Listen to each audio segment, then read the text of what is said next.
I will be your moderator today. So WeTech, again, as I mentioned, is one of 18 regional innovation centers funded by the province, the Ontario Network of Entrepreneurs, and our mandate really is to help tech companies start, grow, and succeed. Every year we have the pleasure of working with over 150 companies and over 100 stakeholders across the globe, all with the same mission, is to help grow these companies so we have a very strong province and a very strong country. What I love most about my job is the passion that I have with my team, my colleagues, the judges here tonight, as well as the support that our province and our country has in supporting young entrepreneurs like yourself.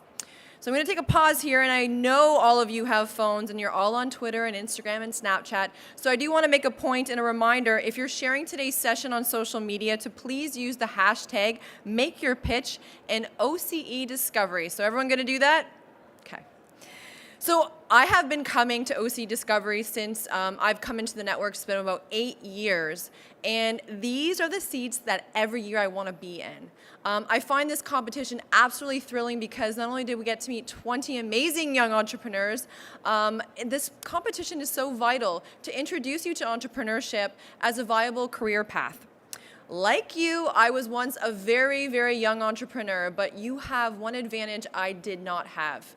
You have competitions like Make Your Pitch, you have programs like Summer Company, you have teachers who support entrepreneurship. These are all things that I didn't have growing up as a young entrepreneur. So I want to give you a little bit of advice. So over the next 2 days, I'm going to encourage you to meet as many people as you can. Take as many business cards as you can. Go back to LinkedIn and add those people. Build that Rolodex. Experience as much as you can. Learn as much as you can. But most importantly, please have fun. Meet new friends, whether they're humans, humanoids, or even holograms, okay? Did everyone enjoy Sophia? That was pretty interesting, right?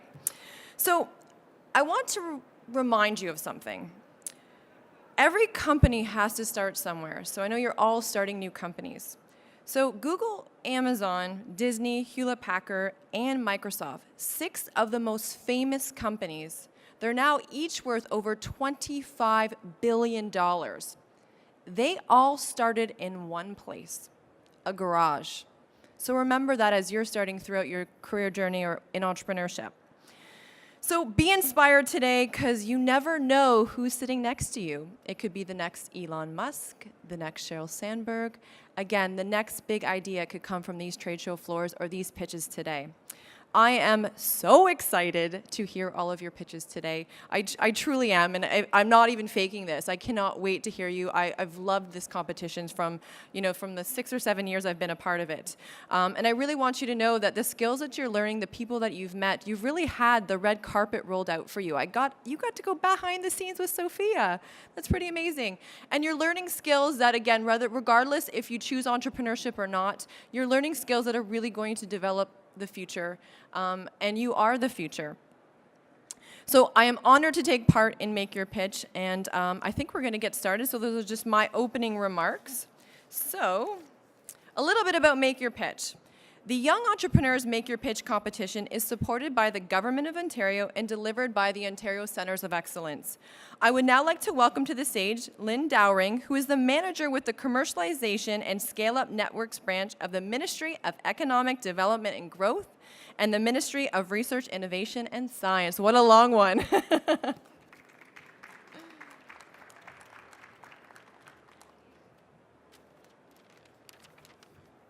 Okay, thank you. And on behalf of the Ministry of Economic Development and Growth and the Ministry of Research, Innovation and Science, welcome to Young Entrepreneurs Make Your Pitch. The Province of Ontario proudly supports this competition as part of our continued support of programs that provide youth with the skills, experience, and supports they need to participate actively in today and tomorrow's economy. Through investments in skills development, labor market connections, innovation, and entrepreneurship, we are dedicated to creating the workforce of tomorrow. Entrepreneurship programming such as Make Your Pitch and the Summer Company program connects young people with the tools, opportunities, and supports they need to start or grow a business. Competition winners today will have the opportunity to participate in Summer Company. The Summer Company program provides students aged 15 to 29 with training, mentorship, and grants of up to $3,000 to start and run their own business over the summer. It's a valuable opportunity for students to experience hands-on business ownership and to further develop their entrepreneurial skills. It's going to be a great competition today, and we can't do it alone. So thank you to the Ontario Centres of Excellence for managing and delivering the Young Entrepreneurs Make Your Pitch competition. And thank you to the judging panel and to Yvonne Pilon for taking time out of their busy schedules to help out today. You're really integral to the success of this competition. And thank you as well to the teachers, parents, and guardians who continually provide support and guidance to our next generation of innovators and business leaders. And most of all, congratulations to all of the finalists here today. By submitting your video pitches, you've demonstrated the ideas and energy and drive that are needed to grow our economy into the future and ensure a bright and prosperous Ontario. So, along with Yvonne, I am so excited about today's competition. I can't wait to get you all started. So, thank you very much for coming. Good luck today, and thank you.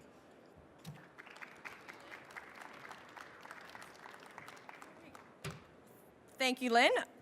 This year was a fantastic response to 2018 Young Entrepreneurs Makers Pitch Program.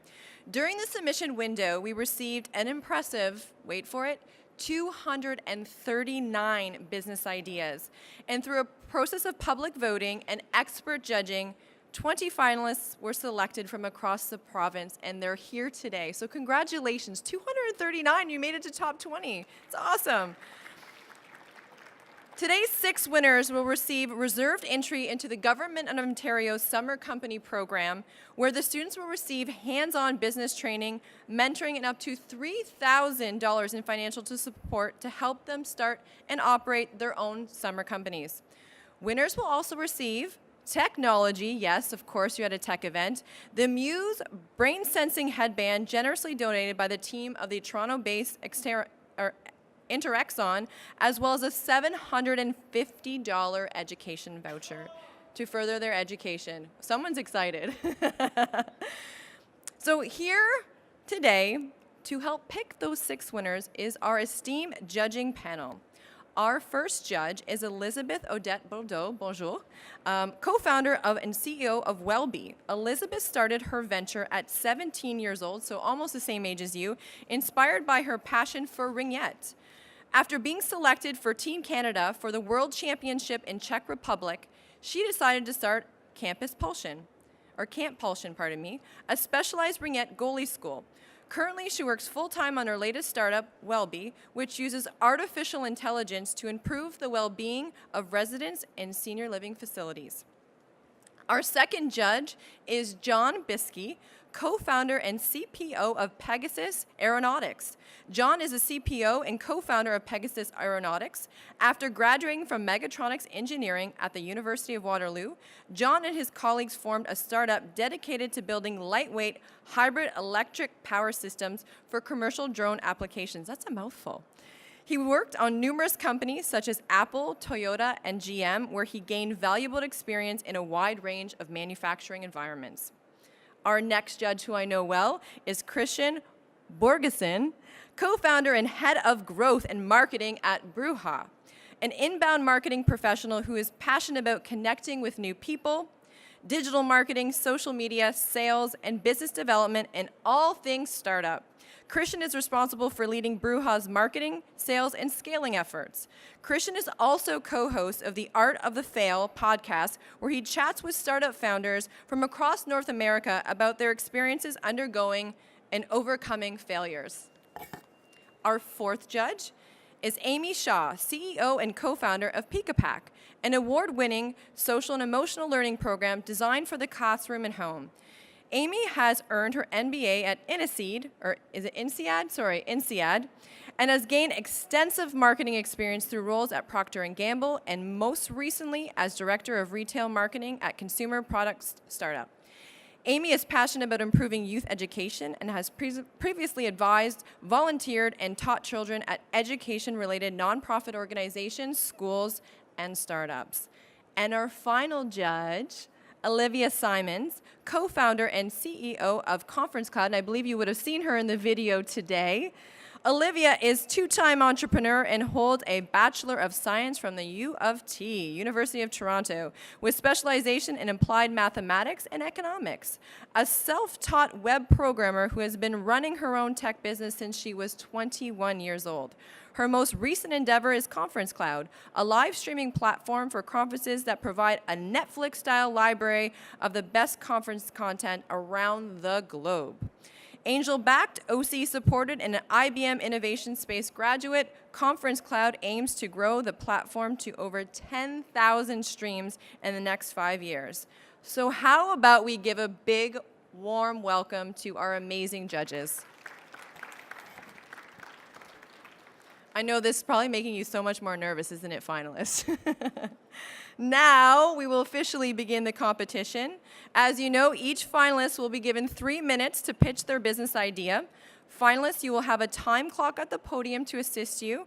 Judges, you will be asked for up to 2 minutes for question and answers. Judges, you will also have a time clock on your table to help you as well. So good luck, everyone. So our first competitor I would like to welcome up, we have the Wydlis course presented by Austin Chan from Markville Secondary School.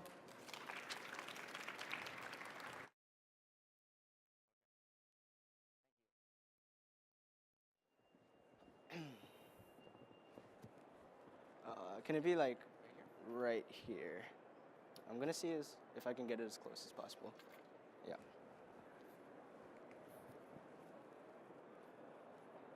Oof, okay.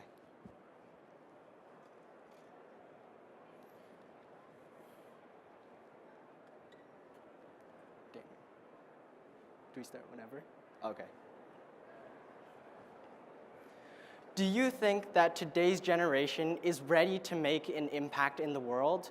In a survey of 1,000 high school students, 74% felt that their schools did not prepare them for the real world.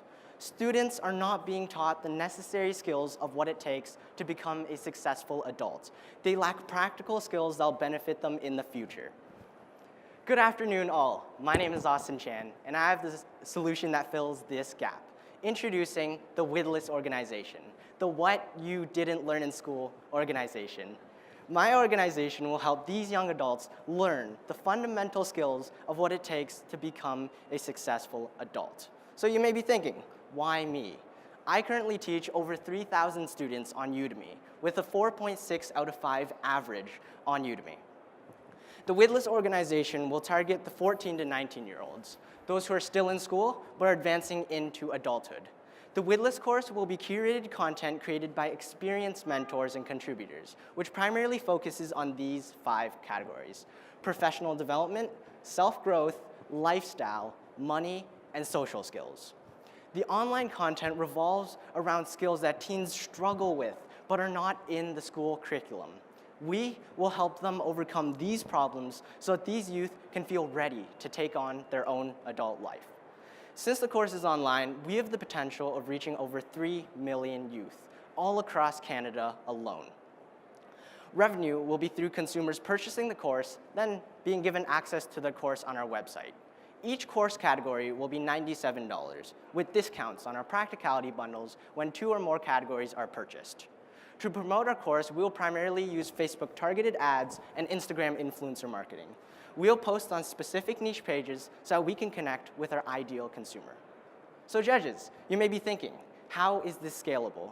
Looking into the future, as the Wydlis organization grows, we'll be able to introduce it to provincial curriculums. We can make a global impact at the Wydlis organization, enhancing the education system, so that these youth can have a smoother transition into adulthood. Therefore, judges, we still need your help. With $3,000 and mentoring from Summer Company, I'll create exceptional, high-quality course content, market through targeted social media ads, and develop a user-friendly interface.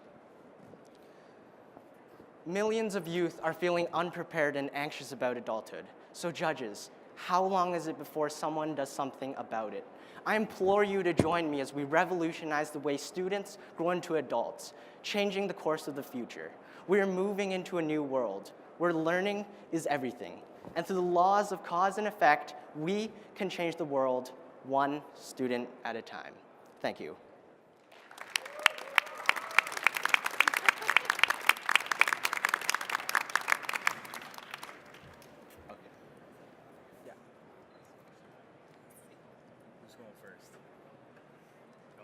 I can go first. All right. Yeah. Fantastic presentation. Thank you. Really good delivery. I really enjoyed your presentation. So I actually have a company that teaches social skills, but to young kids. Yeah.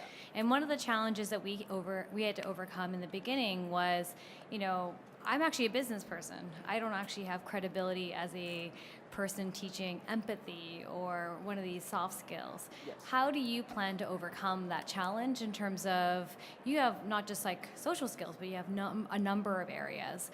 And so I'd love to hear more about your thoughts there. Well, the Wydlis organization will mainly be, there's going to be some parts where I teach the course, and there's going to be other portions where industry leaders, or I said experienced mentors and contributors who have at least either a bachelor's or a master's in that specific area, and they'll come and teach the course so they have the built credibility. But mainly for the other courses, it's just foundational skills so that just having the 3,000 students on Udemy acts as the credibility that I have.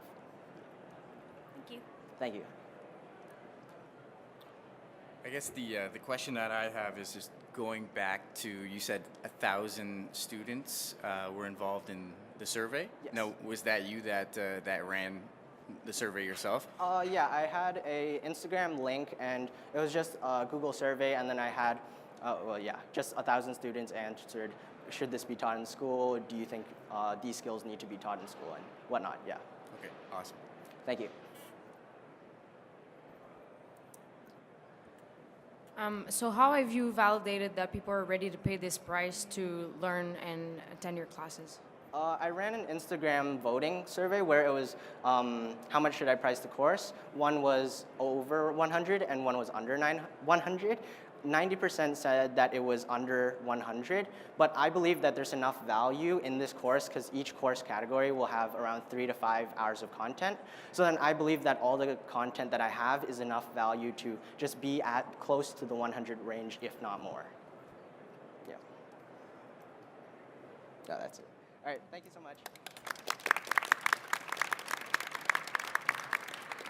All right, next up we have the Positivity Project by Alien Khan from Brampton Centennial Secondary School.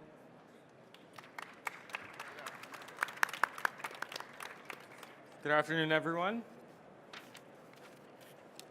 What if I told you right here, right now, we all possess a power that can help change the world? And that power that you might be thinking is the power of positivity. And let me explain with the story. Meet Kyle Halfyard. He's a boy that lives in British Columbia, and he suffers from anxiety and depression. Now, many of his friends send him texts and emails to help show support for him, but unfortunately for himself and his friends, it just doesn't feel like enough. And unfortunately, almost 40 million individuals who suffer from anxiety and depression in North America experience this problem as well. So with that, a friend of Kyle's actually took the step to do something above and beyond just a simple text and email. And in fact, he wrote him a handwritten card. And once that card was written and sent to him, it arrived at Kyle's doorstep. Kyle opens the door, picks up that card, reads it, and right then and there, it changed his life. Now, the thing to note is that Kyle himself suffers from anxiety and depression, but that second that he received a handwritten card with a positive message allowed him and made him want to help others, even though he himself has been dealing with so much. And that, my friends, is the power of positivity. And that friend that wrote that card for Kyle is actually myself. You see, in the world that we live in today, trying to send positivity has become so significantly difficult, you know? Sending a simple email or text just doesn't feel like enough, and the process to actually get together and write a handwritten card can be so difficult. With how time-consuming it can be overall, and with these issues, I decided to create the Positivity Project. It's an online business that allows individuals or family and friends members who see people that are suffering from anxiety, depression, to send handwritten cards that my company will handwrite and ship for you, allowing high affordability and convenience at their fingertips. All you have to do is go onto my website at positivityproj.com, choose who you want to send your card to, whether it's someone you know, someone you don't know, fill out your order process of how you want your card to be written, you click submit, and our company will do the rest for you. Now, in terms of marketing, the main demographic that we're aiming towards are family members or friends of people that do suffer from anxiety and depression, because about almost 60% of the greeting card industry right now comes from that certain demographic.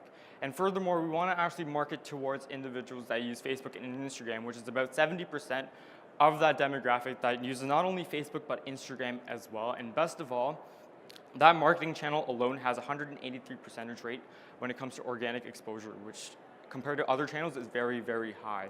But to also show the validity and actual process of this business and to show that it can actually make a difference, not only have I been able to generate almost a couple $100s in sales since I've actually opened this business back in September, but I've also received support from places such as the Brampton Guardian, the Globe and Mail, Microsoft Canada, and even taking it global with my company. Overall, we all have the power to make the world a better place through positivity, and I hope that through the Positivity Project, we can help make the world a better place. Thank you so much.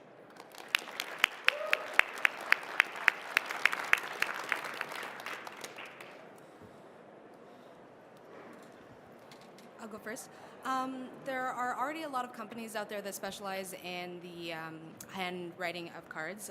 So whether it's communications for my clients or promotional purposes, there are companies out there that already exist and do that. Would you be opening to partnering with a company that already specializes in it, or already has cost per unit cost down, and you become the specializing in essentially the front end, which is the messaging and how effective it is in relieving anxiety and depression? Are you willing to work with a partner instead of doing all of the legwork and operations yourself? I think definitely for this business being a sole proprietorship, that is something I can look towards as well. But basically with my business model right now, which what my company has that potentially other companies may not have right now, is with also, the first thing is like how cheap these cards are for me to send. So for me to actually send these cards when an order gets placed and still make a higher amount of marginal revenue, it only costs at max about $3 to $4 for the entire order. That includes shipping and the writing and everything.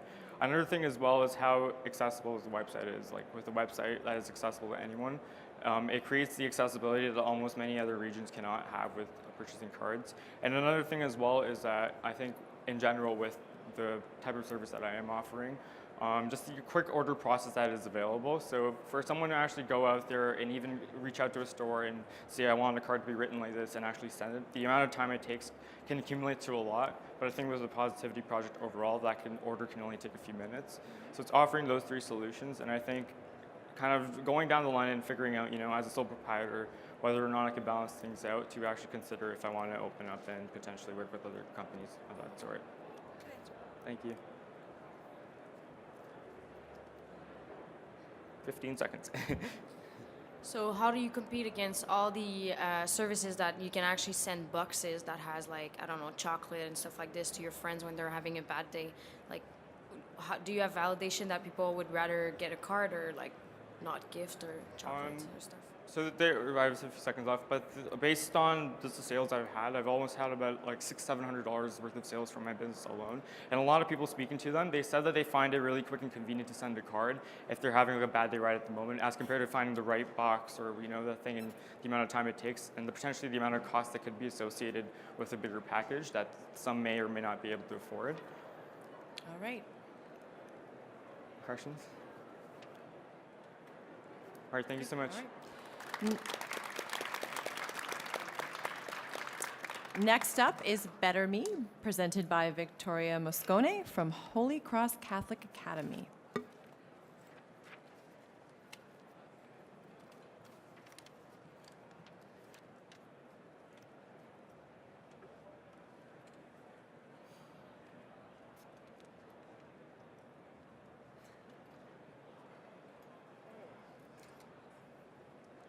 Sorry. All right. Okay. Sorry. Oh. Thank you. Good afternoon, ladies, gentlemen, and judges. I'm Victoria Moscone, and and I would like to introduce you to Better Me.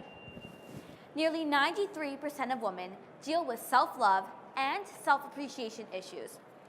This equates to about 9 out of 10 women each dreading that first look in the mirror, going clothing shopping, or even walking to the front of a classroom.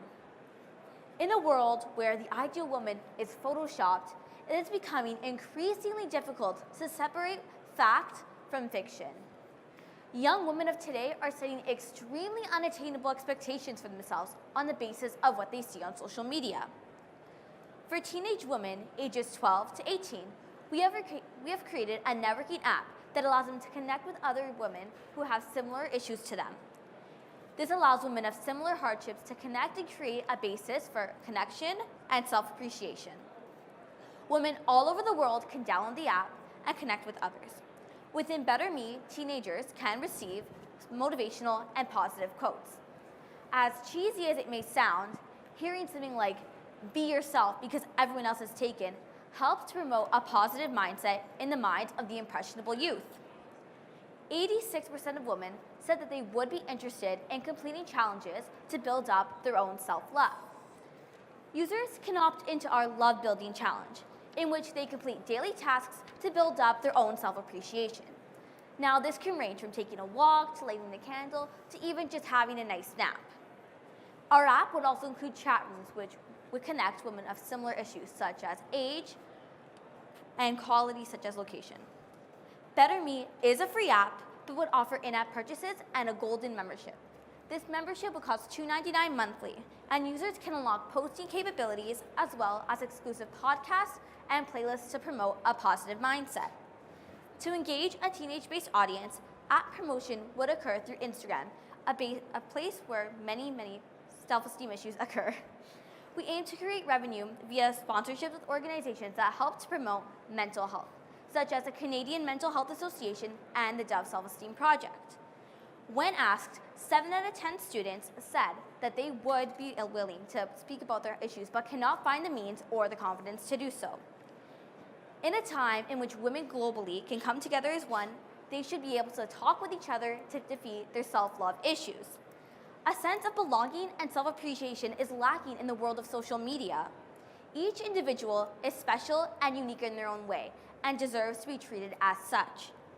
It is a time for unity, when women of all ages can stand together and say, "I am me, but stronger."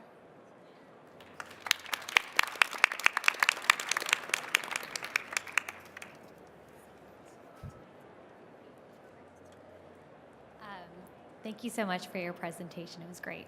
Thank you. My question, in terms of this topic, it's, I think, definitely a big problem and something that's growing. Beyond thinking of like the online experiences, have you considered thinking about offline experiences, encouraging community and connection, and charging for events? So I've noticed that there's a growing, market of events to promote mindfulness and meditation and self-love. I'm curious about that. So I was speaking about this actually with people in my local gym, and they said that they would be willing to get together in a location such as a Starbucks or a coffee shop and talk with others about their issues, but it's kind of hard to find the confidence to do so.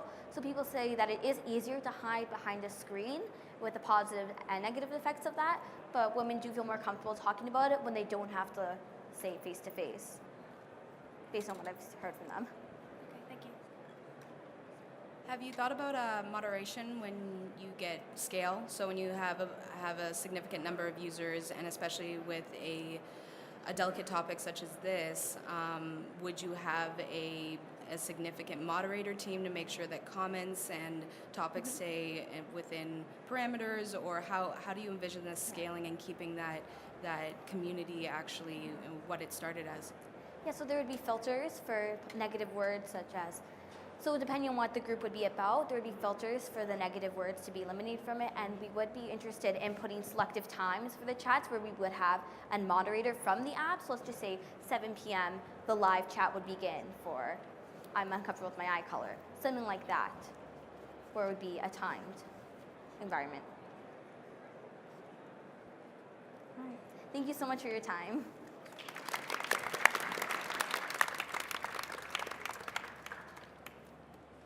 Next up, we have Core Fix, presented by Brandon DeFosis from Assumption College Catholic High School.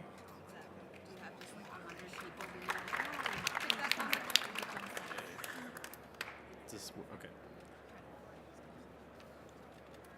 Hi, I am Brandon DeFosis, and I am the CEO of Core Fix. I want you to picture this. It's a Sunday night, 10 o'clock p.m., and you break your phone. At this time, all of the repair services are closed, and you happen to need your phone the next morning. Who do you go to? Core Fix, Windsor's quickest, most reliable, and most affordable iPhone repair service. Core Fix is an established iPhone repair service located in Windsor, Ontario. My goal is to give all iPhone users a cheaper and more reliable place to have their devices repaired, ensuring that they can get back on with their day, even at the latest of hours. At Core Fix, I feel it is an obligation to ensure that my customers leave with not only a repaired phone, but with money in their pocket. I believe that customer satisfaction is key to small business promotion and sales through word-of-mouth communication. Because I recently placed first in a Windsor, Ontario business competition much like this one, I was able to experience the benefits of microfinancing, as well as going through several meetings in order to receive the proper professional help I needed to expand my company and place a spot in the iPhone repair market. Becoming a part of this market has encouraged me to research the profit that can be made from my business. This research has allowed me to create some projections for the next 12 months. The market I stand in is worth about $3.5 million per year in Windsor alone. Apple has about 38% of the market share in Canada, and 70% of those iPhone users break their phone. With my goal being to just reach 2% of this market, I will be able to make an average of $72,000 in 1 year and nearly doubling that the second. While working with some of the business professionals, I was able to have a greater understanding of the potential my business has.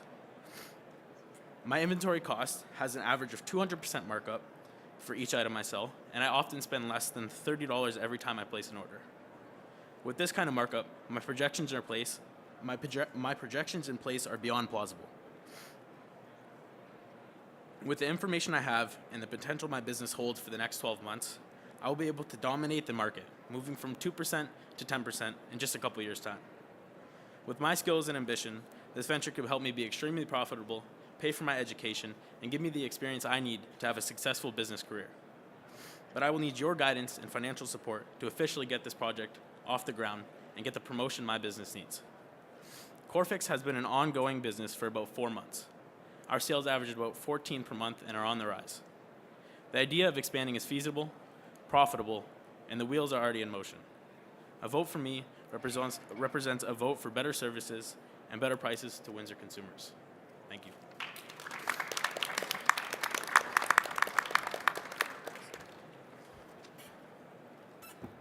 So, sorry, you said 4 months, right? You've been in business now? Yeah. And, you know, not to sound cliche or ask like the generalized questions, where exactly did this idea stem from? Did you break your phone yourself, or like how did you get into this? I broke my phone one time and I brought it to a repair service. Just one time? Yeah, a couple hundred times. I brought it to a repair service and I realized that I'm paying way too high of a price to get my phone fixed for something that's so simple.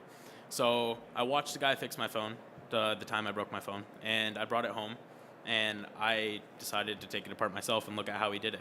So I learned from there how to change screens and learn other things through YouTube and stuff like that. And that's where it originated from. Awesome, that's great. And do you have plans to extend this beyond the Windsor area, or is this something that you're just going to focus on, at least for the short term, within Windsor? Yeah, hopefully we can get out of Windsor. I really, really hope to get out of Windsor and move into other, Careful. move into the other parts of the market, like fixing Samsungs, hopefully hiring new technicians and stuff like that. Awesome, great. I'm just wondering what are your costs like for purchasing inventory versus larger repair shops? If other repair shops are fixing more phones daily, can they buy repair pieces at a lower cost than you could? It all depends the source you use. I go through Amazon. eBay tends to take a lot longer to come in the mail and stuff like that. But when it comes to other businesses, it's all about their markup. What they spend is based off of them and the quality of their product. So if they want to have a high quality product, they pay more they pay more, and then they list their items at a higher price. curious, how are you driving awareness and how do you plan to scale? All right, question and answers are done. Sorry. I've been told to have strict rules. Sorry. Judges, if you can see the stop clock in front of us, can you see that? Okay, just so you guys know, that's the timeline.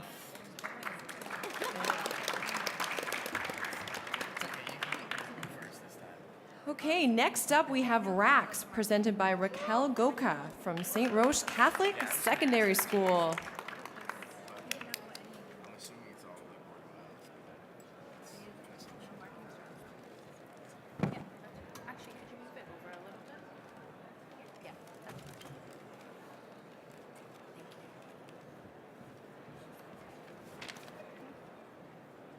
Good afternoon. I am Raquel Goka, and my business is Racks.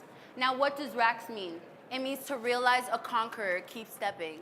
It is a nonprofit dance company that focuses on the art and authenticity of hip-hop, as well as focuses on female empowerment.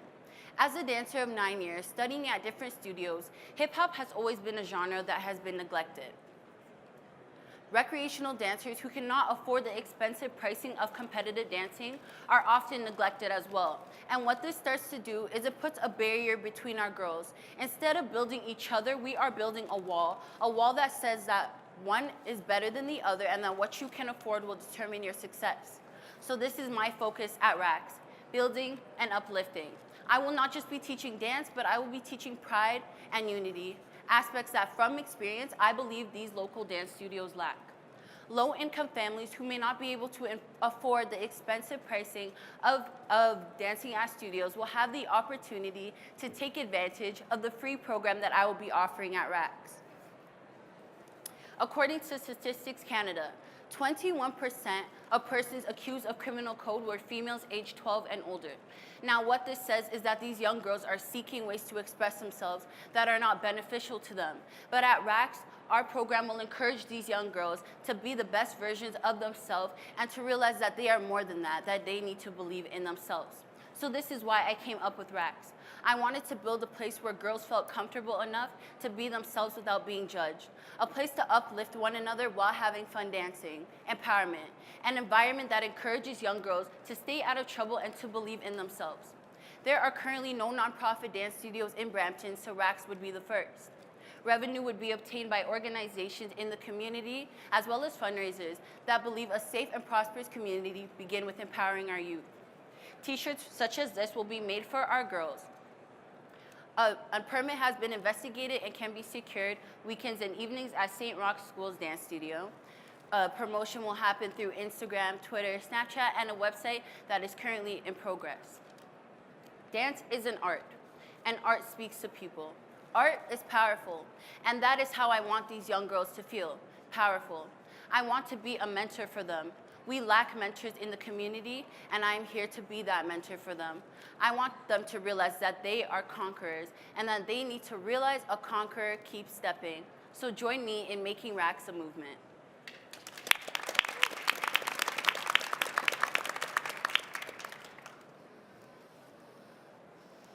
So is it just teaching, or have you thought of a theater aspect that might be able to generate revenue, that might be able to incorporate maybe older dancers, so maybe graduates from your program, older women from the community who are dancers that can maybe essentially come together and put on a theater so you can get revenue that way, essentially like a mirror for the program?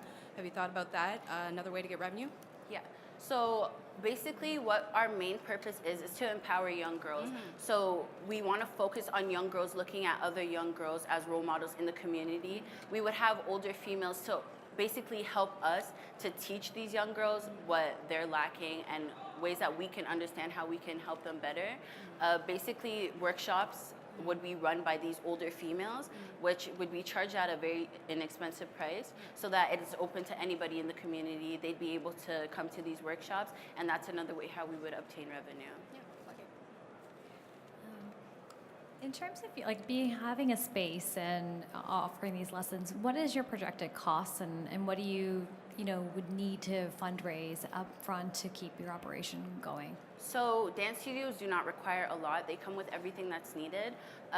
It's usually about $40 an hour. So all income that's made through the fundraisers and organizations is just going towards the studio.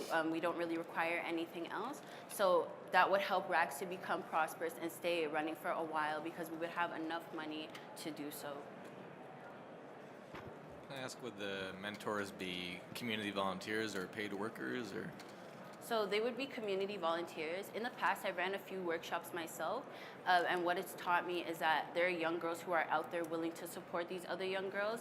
So I've spoken to a few of them, and they have agreed to help RACs in terms of teaching these girls, being mentors for them, as well as being someone that these young girls can go to just if they need somebody to talk to. And that concludes question and answers. Thank you.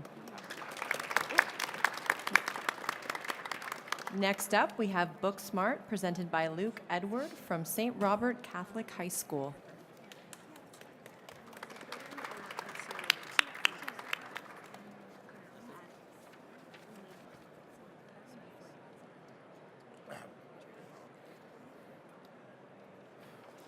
Are they ready? Okay.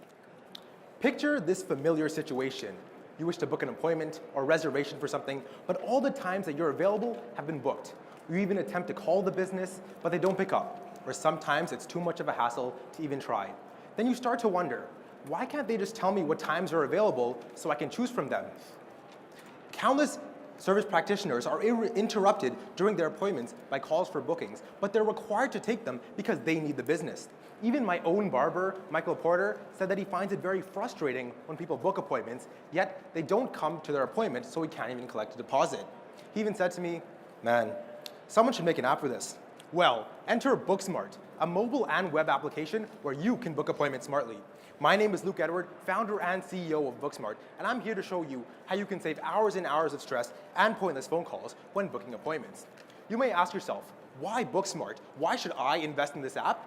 Well, we need to understand that calling service providers in the middle of their appointments is a huge hassle and very inefficient. It's also very inefficient to call service providers because they have appointments to make. There's also no way to book appointments online or to confirm your appointment or to pay. It's a nuisance to find appointment times that work for you when the practitioner doesn't even reveal their availability up front. Our main target market right now is barbershops and hair salons. We plan to expand to massage therapists, dog spas, and nail salons in the near future. I think now you're thinking, why is this such a great investment opportunity? Well, there's no other turnkey solution that exists for appointment booking. We are, to the appointment industry, what Uber was to the taxi industry, what Airbnb was to the hotel industry, or even, may I say, what Amazon was to the e-commerce industry. We will use the partnerships that we have with numerous businesses across the GTA to gain leverage in this market and establish ourselves as the dominant player. Our company is very scalable because we have a large demand for this type of booking service, and we will be able to pivot our company to many different markets. We've had a number of offers for acquisitions and partnerships with companies such as BlockX Labs and Y2 Labs. This company is not a prototype. It's not an idea, not an aspiration. This is a real app, a real company making real profits. And you think to yourself, this sounds too good to be true. How do you even make money? Well, we have a fixed periodic fee as part of the subscription model, and as well, we have a fixed transaction fee, which is a 5% commission on the dollar amount. We have received grants from IBM, the Markham Small Business Center, and even competed at international competitions at DECA ICDC last year in Anaheim and this year in Atlanta. And now I would like to encourage all of you to download the BookSmart app on your iPhone device, which is on the App Store right now. And before I finish off, I would like to ask you all one question. Who's ready to BookSmart? Thank you.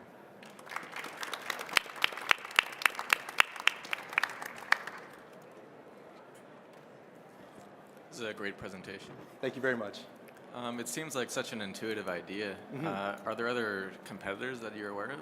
Or? There's not many competitors in this space because I have a volunteer team of 5 students who go to multiple different businesses in the GTA area, and that's why we have so many businesses already on board.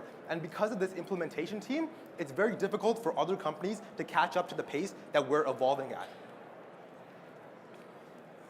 So are you going for independent Sorry, go ahead. No, go ahead.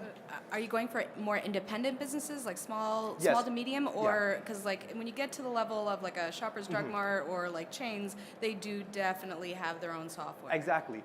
Small businesses aren't bound by corporate policies, meaning that they can use these small apps, and we also offer a 1-month free trial, meaning that they can use it for free, and if they like it, they can actually pursue the plans that we offer.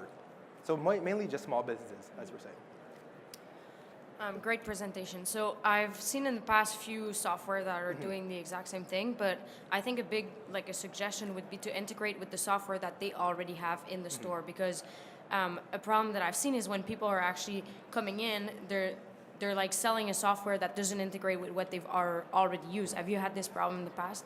Yeah, so just an example. So if any of you heard of the restaurant Captain's Boil, so we actually go to that restaurant and we're having talks with them right now, and we're looking how to integrate our API into their system. And different barbershops already have this sort of system in place. We're trying to integrate our API into their systems as well, so it can all work in unison. Because we do have an iOS app out and a website out already, but the Android app is still being developed by myself, as was the iOS app, and that will be out in this summer.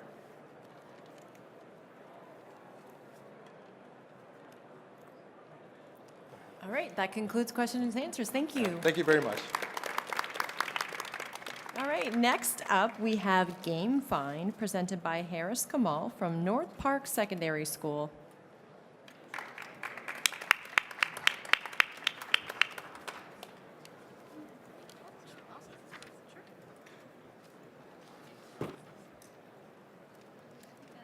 Being an avid gamer, the worst thing possible is having your competitive gaming experience ruined by someone who doesn't wish to give their entire effort or leaves midway during a game. How is the player meant to play a team game without a team? This is a recurring issue in online gaming, but my business will solve this problem. My name is Harris Kamal, the founder of the business I'll be pitching to you, GameFind. People who leave the game early have become more and more common in online gaming. And even though games try their best to solve this issue, it's still a regular occurrence in the gaming community. GameFind is a powerful tool created by gamers for gamers. GameFind is a website for PC gamers that allows players to connect to a central hub, allowing to play with players that want to succeed in-game as well. The website only requires a quick sign-up and selection of a game. That's it. After that, copy the username that you've matched with, and you're ready to opt into a game. Anyone who plays an online game can benefit from our service. Targeting a demographic over the age of 18 would be best suited for our service, as most competitive play takes place after this age group, and according to the Software Entertainment Association, 71% of the gaming community is over this age. Additionally, GameFind plans to generate revenue through means of advertising on our website, as well as implementing a feature for companies to promote their games on our website, introducing a new set of viewers for their upcoming games. To ensure our matchmaking works, points at the end of each game are given to the user based on effort and skill. The more points a player has, the quicker they're able to find games, promoting better behavior. Additionally, people with high amounts of points are matched with other people with high amounts of points, eliminating the problem at hand completely. Even though there may be other options for this type of service, for example, forums and chat rooms, they could take upwards of several minutes to find players, where GameFind only takes a couple seconds. GameFind seeks to gain promotion through online advertising as well as word of mouth, a powerful method already used in this category. Gaming may be a pastime for many, but it's something much greater than that. Gaming is a culture with a large community behind it. GameFind will have a positive impact on the gaming community, and we will bring gamers together, one at a time. Thank you.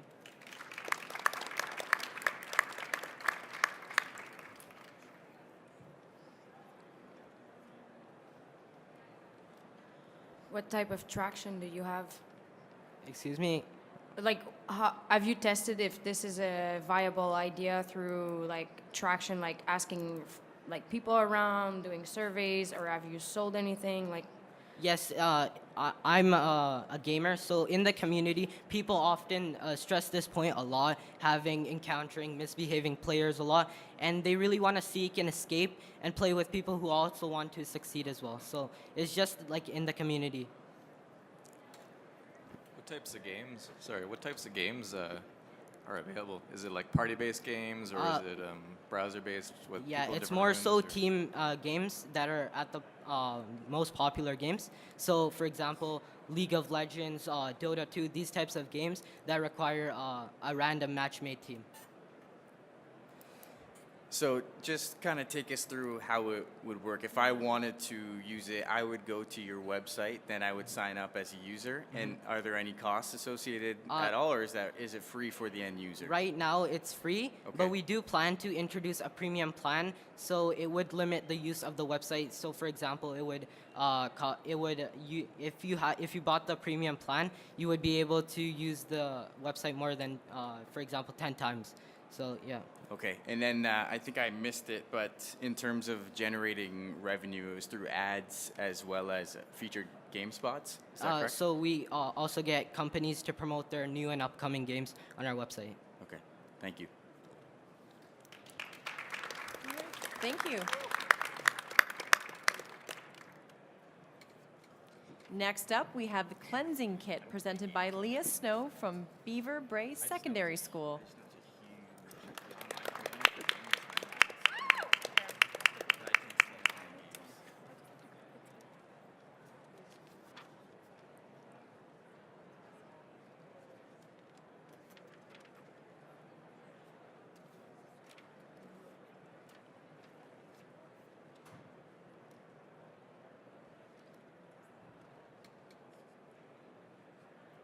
Is the microphone? Yeah. Okay. Are you afraid to turn out the light because you hear things that go bump in the night? Well, do not fright. The cleansing kit will make it right. The cleansing kit is a box filled with treasures that will help you get rid of the ghost that is haunting your home. Everything in the kit will help you get rid of and protect yourself from evil. Here I have a prototype. Inside, you will find a lot of awesome items. The instructions will tell you what everything is and how to use it. For example, these are sage smudge sticks. When you burn a smudge stick, the smoke connects itself to unwanted energies, and as the smoke clears, so does the negativity. Another one of my favorites are the chimes. You ring them in every corner of your home, and the sound waves will help break up and disintegrate negative energy. I also just have to mention the holy water that was blessed by Reverend Sandra Tankard. Just having a religious item like this in your presence sends a message to spirits. And these are not the only items in this box. Even if you're not one of the 45% of people who believe in ghosts, it offers more. You can learn new things you didn't know before about different cultures and religions. The kit contains different spiritual cleansing methods from indigenous culture, Christianity, New Age. The symbol on the box is Celtic as well. This makes the cleansing kit a great gift or a really cool keepsake because there's something in it for everyone. With everything included, the cleansing kit will be sold for around $70. And to reach people who are interested, there is a store in Kenora called the Zen Den that focuses on spiritual wellness. And it would be a perfect place to sell my kit because it attracts the same target market. I will also be selling at the Matejowski Farmers Market and, of course, online. I hope you found the cleansing kit interesting yourself. I have had so much fun putting it together, and I think you would have just as much fun going through and learning about everything that's in the kit. Not only that, you'll get rid of that presence in your home and you'll finally be able to sleep in peace. Thank you.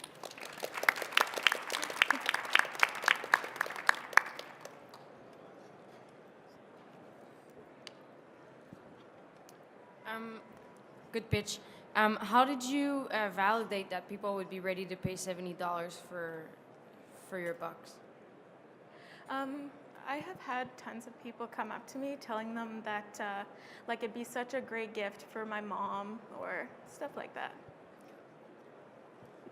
What is your cost of goods and cost of manufacture versus your sale price? The cost to make it all was around $42, so I'd sell it for $70. Are you going to have scaling issues with some of the blessed products? Pardon? Are you going to have scaling issues with some of the products that are going to require like being blessed by certain people? No. The holy water was also blessed in bulk. Like I have a big jug of or container of holy water. Is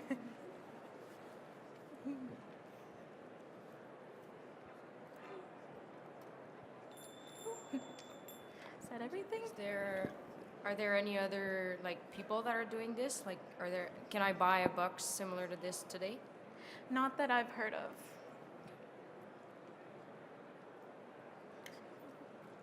Awesome. Thank you. Next up, we have Eco Composting presented by Avery Lau from LaSalle Secondary School.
Greetings, my name is Avery Lau, and I am one of the two founders of Eco Composting.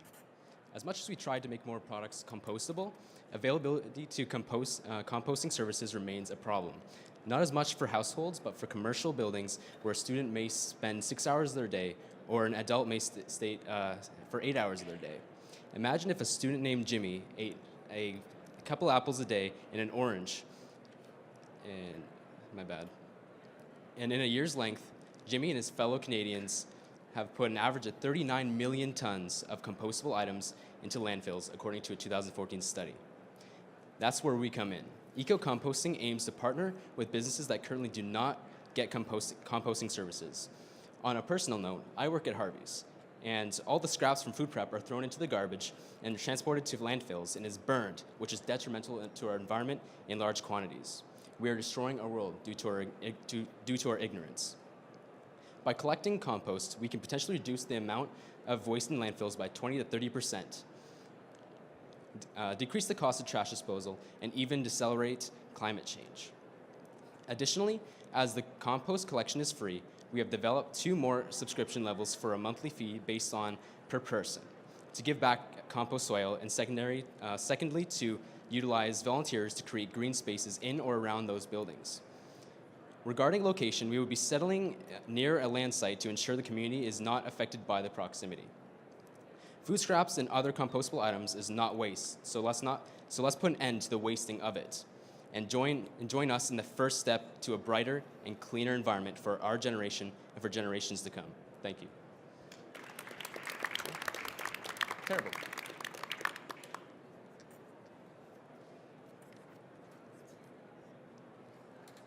go. How are you planning on getting this off the ground, and what are your plans in terms of marketing and selling this? Personally, I already went through a lot of primary research, and we Yep. went through a bunch of buildings, and everyone, like a lot of them, especially the ones that aren't households, do not get composting services. And they said that they would pay if, wouldn't pay, but like if they looked at our business and said that they would pay for the compost returns and for the building of gardens and green spaces. And does that answer your question? Yeah. Okay, sorry. So what would the cost be per customer Per person? Yeah. That's kind of undetermined, and I would probably say maybe like it's below $10. It wouldn't be a lot. Okay, and then storage of all the compost, It would be in a like greenhouse near a land site somewhere. So this would be a private business. You wouldn't have contracts directly with municipalities or governments to work with right now, their.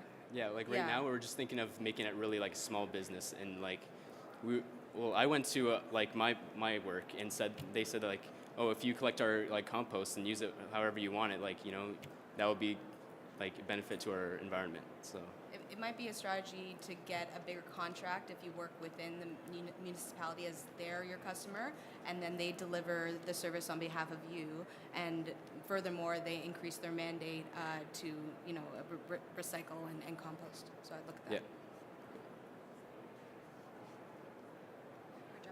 Good. All right, thank you, Avery. No problem. Next up, we have UniVisor presented by Yumnah Hussain from Dumbarton High School.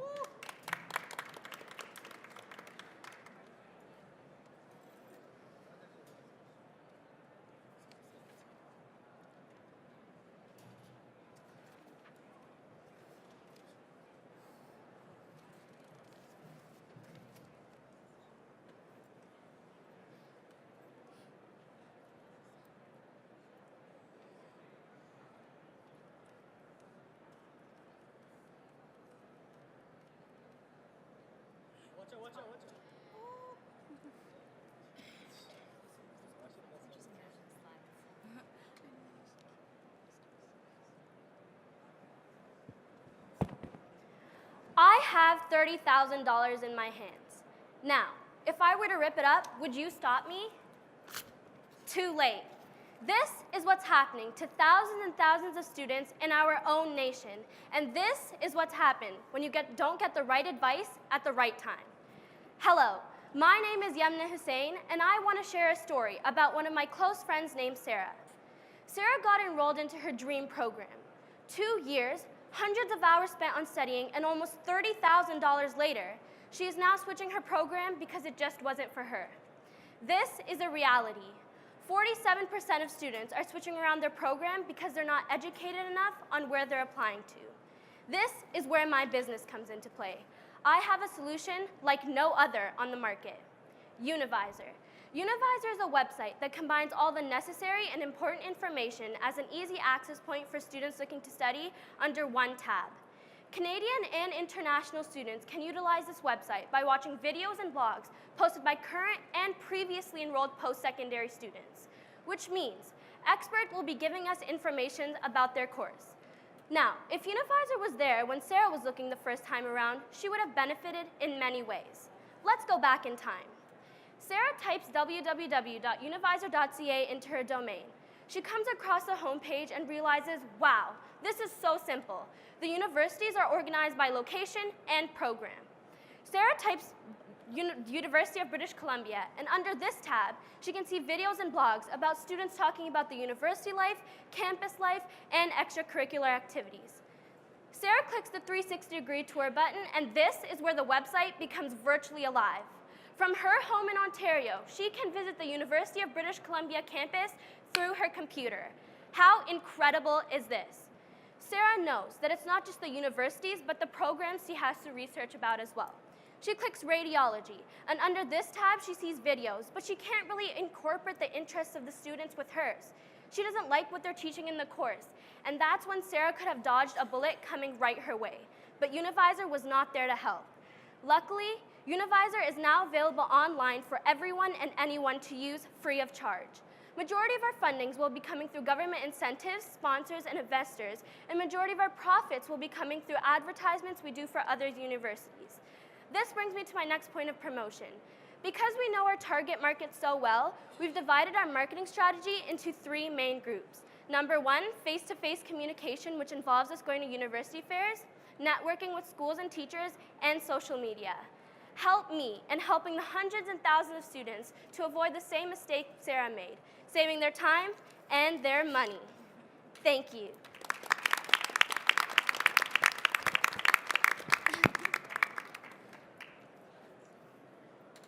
I think this is a fantastic idea. I definitely wish I would have had this when I was applying to universities. I remember looking at those giant kind of fold-outs, and you'd have to look up which college and which program.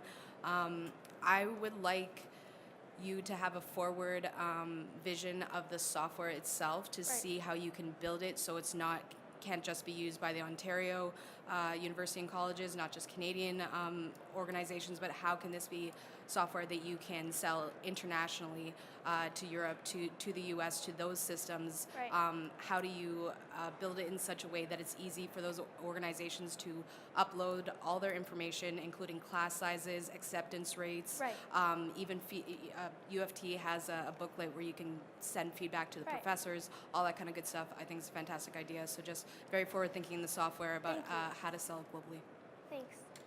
So because international students can also access this website and they can go to Canadian universities, we hope that other countries see this as value, and we hope that the students, using their word of mouth, pass a message across to everyone in the world. Yeah. Have you ever thought, great presentation, love the energy. Have you ever thought about integrating with softwares like Rate My Prof, where on your website they could also see the quality of the profs that are at this school? Well, because they're their own business and we're a startup business, we've kind of had other startup business ask us, like Scholar Pro, and they look to for people who want to apply for scholarships. So if we were to team up with a business like that, we would be getting 2 different perspectives: people looking for scholarships, but also people looking to apply. So Rate My Prof is kind of too far for us now, but that's the goal we want to reach, maybe even more. Thank you very much, Yumnah. Our last 10 finalists, and Anthony's eagerly waiting. So our next contestant, lucky number 11, is Anthony's Computer Tutoring, presented by Anthony Galassi from St. Paul Catholic High School.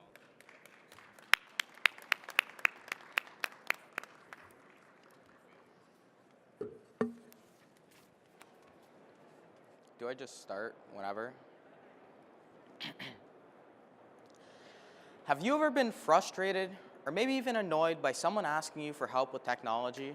Or maybe you're on the other side of it where you're annoyed for even having to ask for help. My name is Anthony Galassi, and my business idea can help solve this problem. The target market would be people who do not know how to use technology, most likely people from the ages of 30 and above. According to Statistics Canada, 59,000 people fall within that age range in Niagara Falls alone. If only 2% of those people need help, that is over 1,000 potential customers. I would help my customers with learning how to use a computer, like customizing their desktop or their computer, managing files, a social network, like Facebook or Instagram, or even internet browsing, like how to safely browse the internet and the terminology used.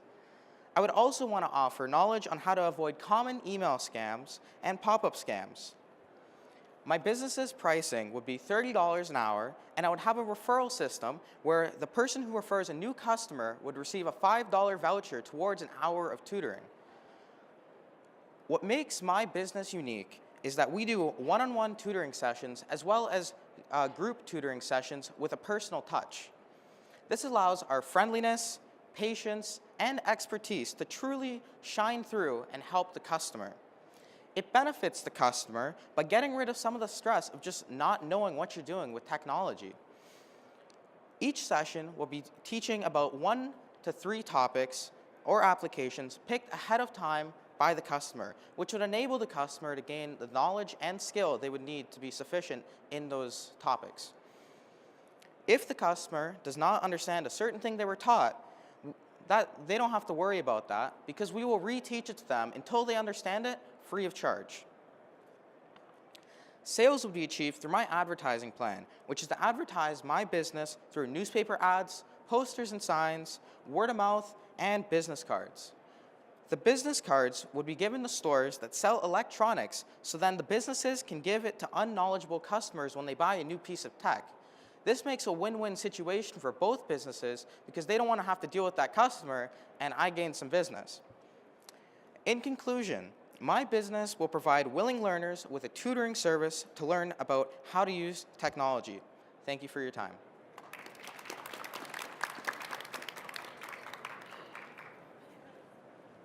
Thanks for your presentation. Curious to hear how you determine the age range in terms of needing more help around technology. I determined that just off of people I've talked to, and since millennials are getting a little bit older now, the first half or quarter of millennials, they might not be as knowledgeable in technology as the later ones. So I wanted to include them in my target market, but I also wanted to include the older age ranges, if that answers your question. Thank you. Just another note on demographics. What about people that already use computers in their work? I would think that they wouldn't necessarily fall within your category, right? So, looking at how many jobs in the market usually require a computer, those might not be people that would need your service, right? So Correct. I would look at that as well. Is it only computer classes, or do you offer tablets and phone classes? Well, for now, since it's a small business, I primarily focus on just the computer, but eventually as it gets bigger and I get more customers, we can go into the tablets or even Amazon Echo, for example, the gadgets and setting that up for them. But for right now, it's just focused on the computer side or web side. So we're in the senior care market, and there are huge companies providing this type of services, and they're making a lot of money because seniors in our day, they want to join this technology, but they don't have the knowledge. So I would definitely look into, because seniors actually use tablets and phone over computers, so I would definitely look into these type of technology to penetrate a market that really needs it and that are ready to pay way more than $30 an hour to be able to chat or FaceTime their loved ones. Yeah, that's very true. Thanks for the insight. All right, thank you, Anthony. That concludes the question and answers. Next up, we have Imagine That, presented by Mackenzie McGuire from Moira Secondary School.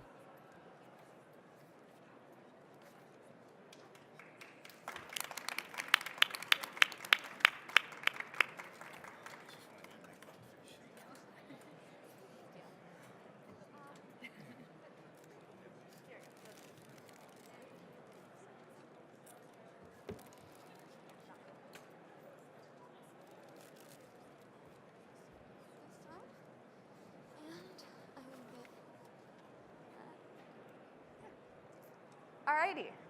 Hello, my name is Mackenzie McGuire, and I am an artist. My company, Imagine That, is a virtual reality design shop that uses the latest cutting-edge technology to advance character design and creation. Now, in an age of technology like today, where apps and artificial intelligence appear to be taking over the world, why talk about an art company? I'll give you two good reasons. First, art improves our daily lives by bringing beauty into the world. Second, art encourages both problem solving and critical thinking. It enables communication.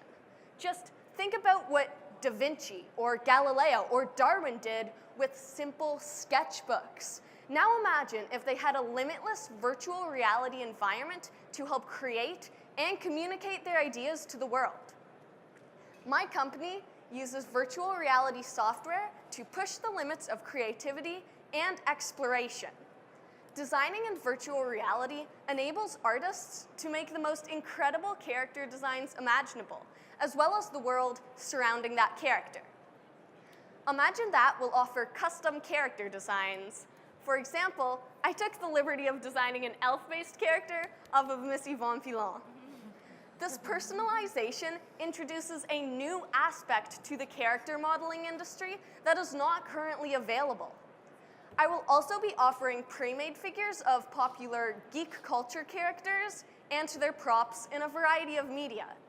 Digital copies that can be viewed in virtual reality or used as screensavers and wallpapers, posters, stickers, but most importantly, 3D models.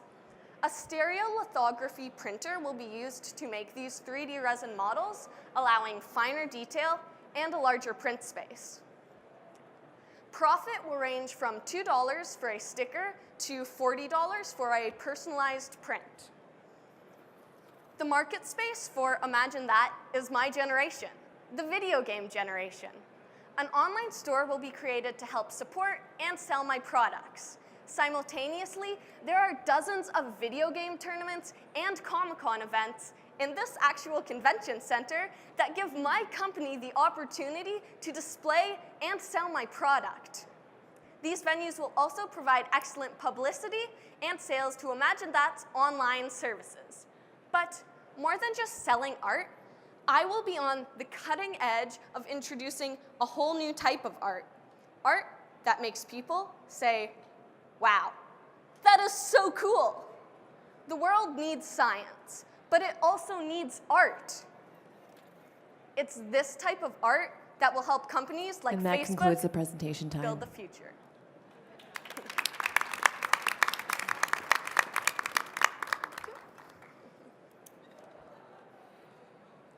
Very good presentation. Have you heard about Masterpiece VR? Yes, I was actually just looking at them. I'm hoping to be able to use that, Quill, and Medium as the medium for designing these 3D sculptures. Let me know and I'll introduce you to their CEO. All right, thank you.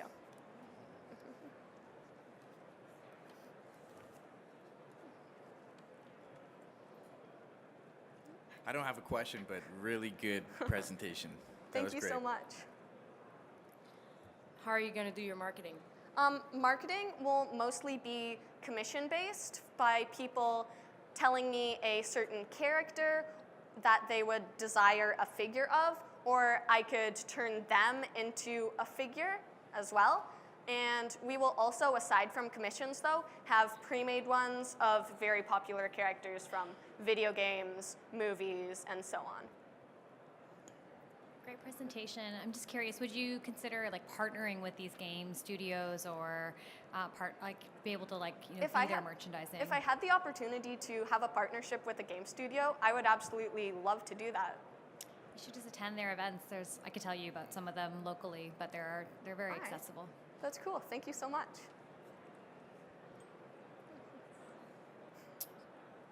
Any other questions? All right. Thank you, Mackenzie. All right. Thank you.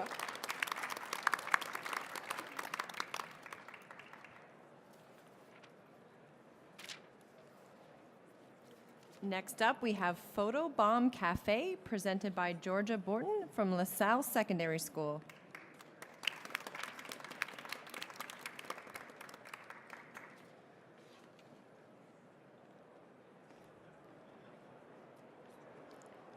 Photography is everywhere. Think for a minute. How many photos have you taken throughout your lifetime? Let me put that in perspective for you. A 2017 statistic says that the average person takes 3 photos per day. That's over 1,000 photos per year. And to me, that is amazing.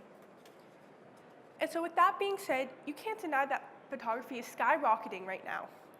Business is booming. Teenagers are obsessed with their cell phones, obsessed with their technology, obsessed with getting that click of the photo. In 2017 alone, 800 million people posted on Instagram per month. That's 800 million photos per month. So here's the thing. Photography is a passion. It's a way people express themselves. But what happens to these photography lovers who can't afford a camera, who can't afford a tripod, who can't afford the tools that they need to create their art? They don't. They stop and they give up. Their passion dies, and to me, that is a problem. Art should not cost a fortune. especially when it's something you love and something you use to express yourself. There's a huge market for photography, but yet very little places people can go to actually take photos without paying hundreds of dollars. And so these are some of the few reasons that I've started to create Photobomb Cafe. Photobomb Cafe is an interactive environment for everyone who enjoys photography or wants an aesthetic photo for social media. People are invited to get together with friends or meet others with the same interests, all while having some local food and drink.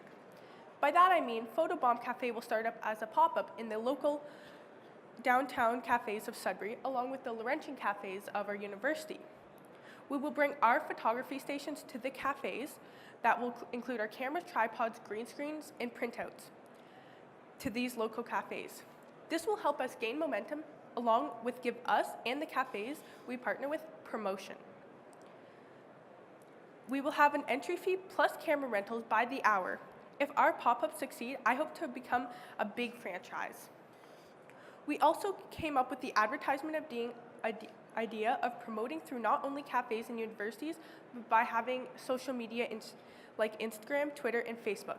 I plan on targeting Instagram users by giving prizes away to customers that take photos of my cafe and post them with the hashtag PhotobombCafe.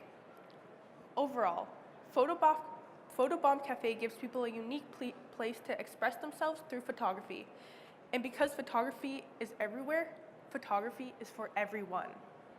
Thank you.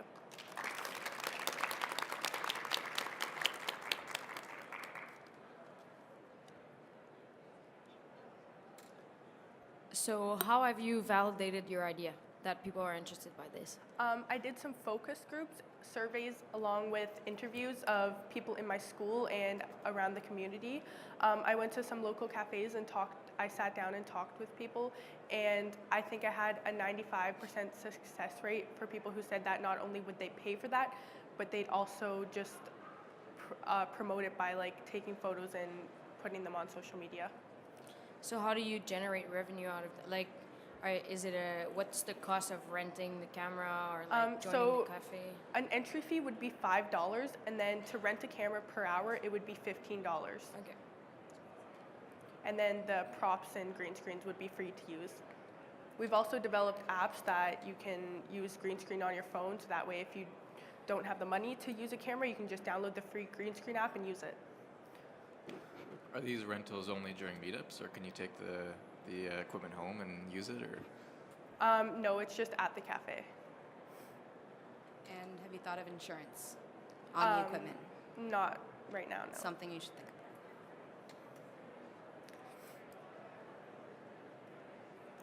about. All right. Thank you so much. Thank you.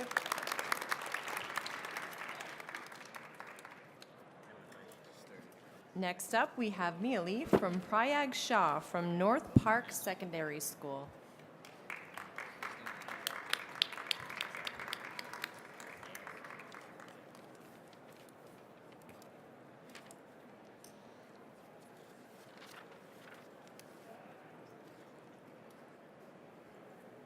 Hello? All right, cool.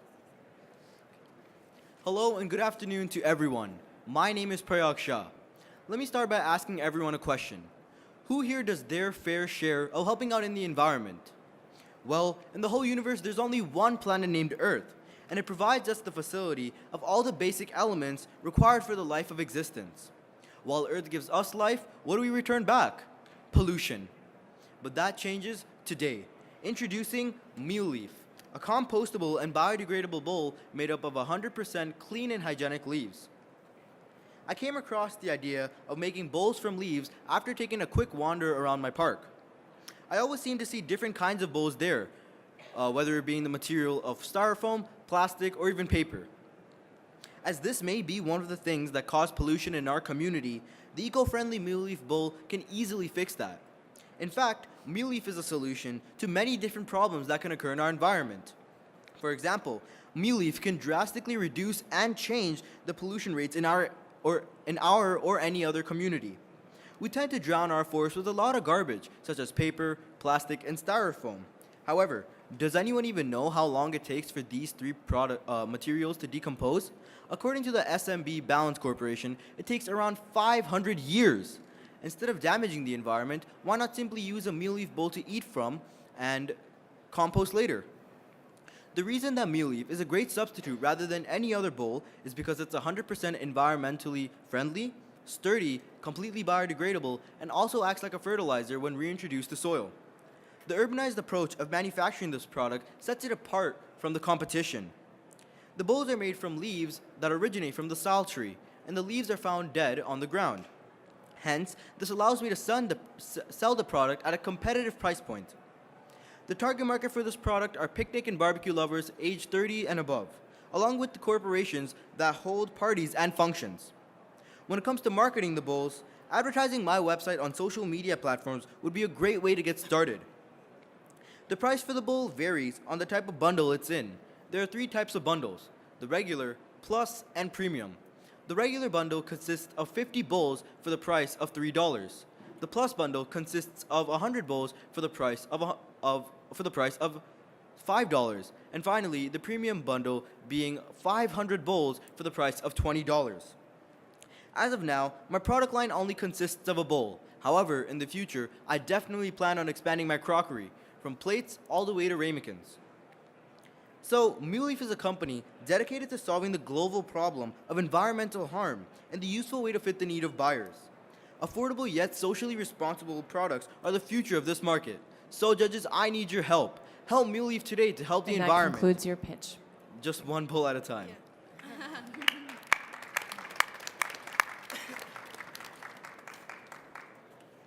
Good presentation. I have Thank you. kind of one question that has about 3 or 4 questions worked into it. What is the process that actually goes into making the bowl? Right. What would be the time commitment per bowl, the cost per one bowl, and lastly, what would the shelf life be for one of those bowls? So essentially, the process of making the bowl would be, obviously the leaves come from the sal tree, like I already said, and they would be cleaned in fresh water, and then they would be sterilized after they've been dried. Then I would give it to the fumigation company to, sanitize it all up and make it clean, and then I would make it into the bowl. What was the next question? The total time commitment to making one of those bowls? Right, so the total time commitment would be, around 30 minutes, I would say. And since the manufacturing place would be in India, and since there's an abundance of materials in India, it wouldn't take that long for it to, make it. Okay, and then the last 2, sorry guys, costs associated per one unit and the shelf life per bowl. The shelf life, yeah. How long will one bowl last? Oh, the bowl lasts for as long it can, and it essentially it doesn't become damaged. Can you put it in a dishwasher? No, but Okay. it's just a one-time use. Yep. And it comes in sealed tight packages, so it doesn't rip or it doesn't break if going to the customer. Have you thought about selling to small fast food restaurants like Smokey's, Patina, and stuff like so that? yeah, so also the target market would be corporations that hold parties and functions, right? So for example, cocktail parties or wedding receptions, etc.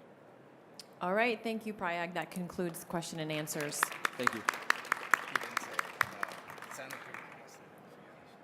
Next up is Hockey Stick Holder, presented by Molly Collier from Kingsville District High School.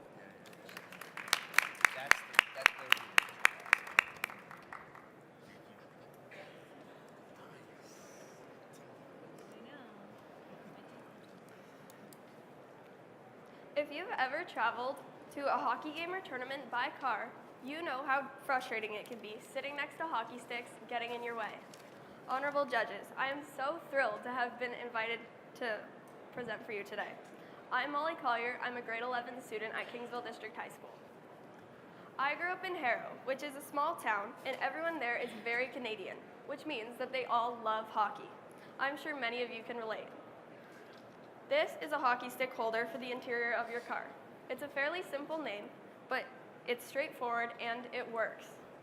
The purpose of my invention is to hold the hockey sticks up out of the way so they're not in your face or hitting you in the head as you enter or exit a vehicle. This prototype is made with PVC tubing and Velcro and can be attached to the grab handles of your car. Although the name suggests that it's only used for hockey sticks, I would recommend also using it for fishing rods, lacrosse sticks, microphone stands, and curling brooms as well. I'm sure there are numerous other uses for my products. It is friendly, convenient, and there will no longer be fights as to who sits on which side of the vehicle for fear of a hockey stick to the head. And really, does anyone actually use those grab handles? Because I don't. I believe the hockey stick holder should be in every hockey family's vehicle in North America. According to the International Hockey Federation, there are more than 600,000 ice hockey players in Canada alone. That's a lot of hockey sticks and a large target market. MC Innovation's target market is any hockey player who drives or hockey parents. These are the people most suited for the product because they have the funds and the need for my product. The cost of production per holder is $3 to $5, being sold for $25. The hockey stick holder will be in sports stores across North America, and I'm currently designing a website for MC Innovations. To promote my product, I will be using social media such as Instagram and Facebook. Recently, an article was written in my local newspaper, as well as I was interviewed by AM 800 Radio about the hockey stick holder, which was great publicity for my business.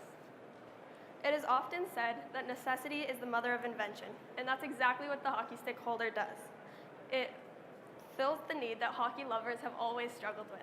Thank you.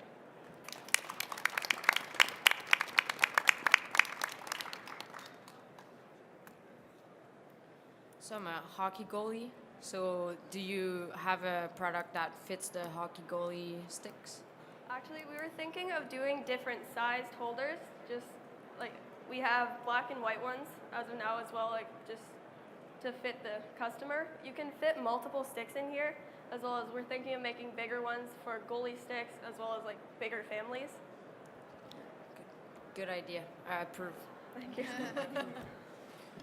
Every time I drive to hockey, my hockey stick bumps my power seats in my car as I'm driving. Oh. It's a bit of a safety thing, but have you thought of selling these through distributors or like Canadian Tire or anything like that?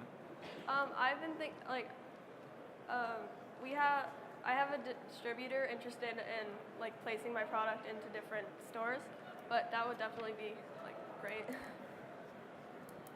Sorry. Oh, go ahead. In terms of your price point, how have you validated it? As of now, it's made of PVC tubing and Velcro, which I think I'm gonna follow the same kind of design, so I think it would be around the same price. Oh no, just curious about the $25 price point. How have you validated that customers will pay for it? Like with the distributor and other, like I'm just taking in factors of like I might have to pay other people as well, and the cost of production, that it should cost around $25. So have you thought about patenting your idea, because we know how like the CCM, Reebok, and of this world can easily copy your idea? Yes, I've been considering that a lot. I didn't have time before the competition, but after the competition, I'm definitely looking into that. Perfect. Thank you so much, Molly. That Thank concludes you. question and answers. Next up, we have Inspire, presented by Mohammed Salim from Maryvale High School.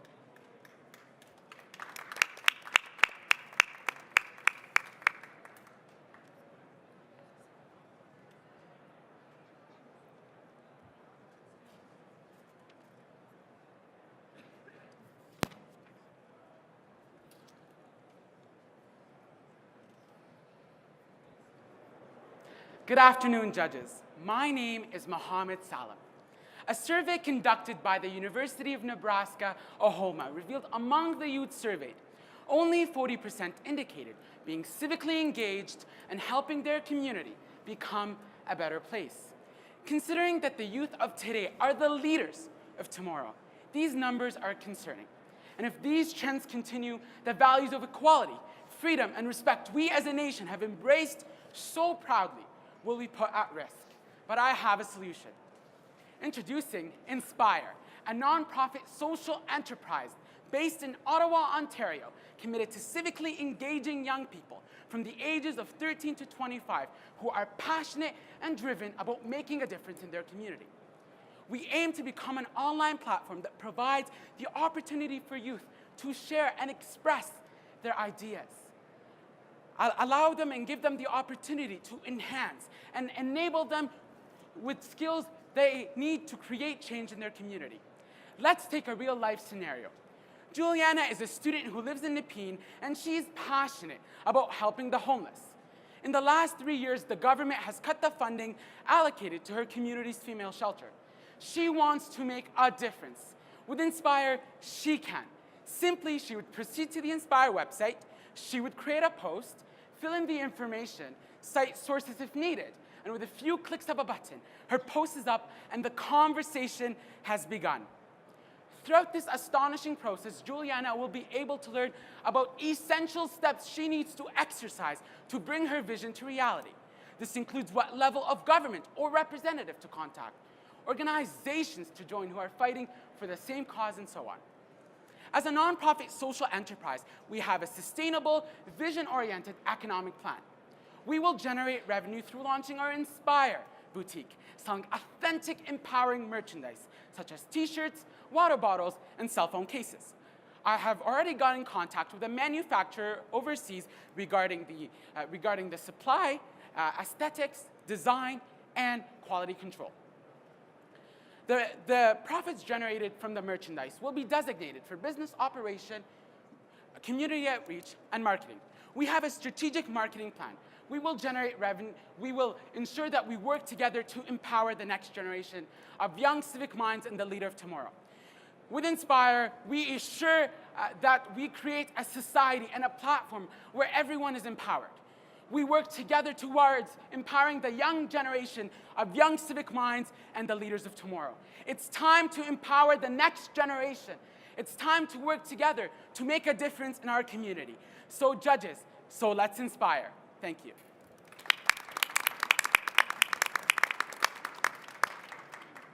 I have one question, but before that, you definitely get my vote for Prime Minister. Good job there. In terms of funding, you mentioned merchandise. Is there anything else other than that that you would use for the funding? Funding, I'm going to create a website. Okay. So that's our platform. Our platform is that we want to engage the young people. And through our platform, as I've mentioned, through Juliana, she's going to get engaged. And my marketing strategy is I'm going to even engage her by going to Parliament Hill, standing up, holding a sign, and saying, if you want to make a difference, join Inspire. And this is how I'm going to do it. So I'm going to allocate my funding conservatively. I'm going to ensure that I have needs and wants, and I'm going to get my needs out of the way and then move towards my wants. How can I enhance it for the better? How I can create that platform where civics can be introduced, where civic engagement is taught, where youth leaders are empowered because they're the next generation.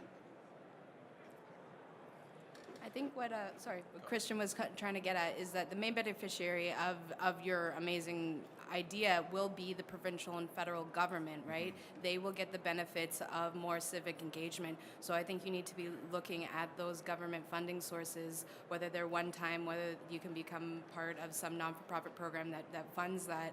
I think you should be looking for those and then continue to subsidize your funding efforts with your merchandise. But I think you should be looking at federal funding. Thank you so much. Really loved your passion.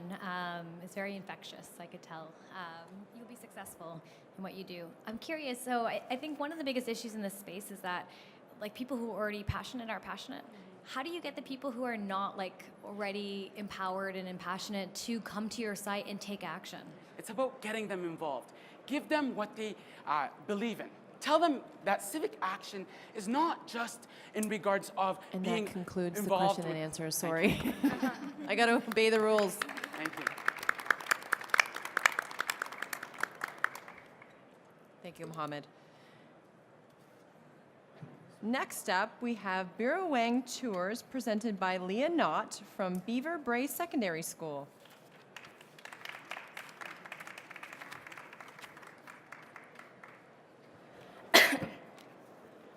$14,522 islands, 65,000 miles of shoreline. This is sunset country.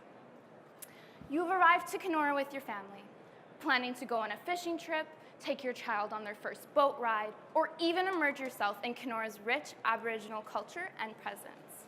But wait, you arrive and you realize, how is any of that possible with no established tour company in town? Kenora offers so much to do and so much to see. Unfortunately, there is no way to get people to access all that Kenora has to offer.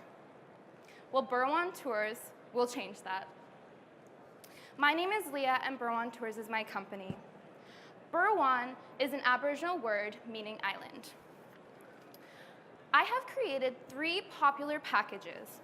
The first includes a rundown in the Kenora Trail system. I have named this Ojibwe Ways. As you're exploring, you would see the Canadian Shield and the waterways of Lake of the Woods. Another trail takes you through the Boreal Forest with majestic 100-year-old red pine trees, creating peace and tranquility as nature has the power to do. My second package is called Sunset Summers. It's an evening trail tour where the skies come alive and the water glistens in a vibrant palette. Occasionally, if you're lucky, you may see a fish jump out of the water or an eagle soar above your head, which is, of course, good luck. Lastly, my Aboriginal Roots tour is intended to bring us closer to Kenora's roots. This tour would start at Anishinaabe Park with a traditional cleansing smudge. Anishinaabe Park is located on Lake of the Woods and has an important part of Aboriginal history. Now, would you prefer a tour with just your family and friends? Have your child's nose out of their phone and on your time? Then book a private tour. These are only 3 of the many tour packages and possibilities. And of course, every tour comes jam-packed with information, history, and fun facts. Burwan Tours could help provide personal pride for those who are looking to learn more about their heritage or provoke interest in those who know little about this culture. With social media constantly growing, Facebook, Instagram, and my own website would be my highlighted marketing strategies, as well as establishing community partnerships, bringing us as a community closer together.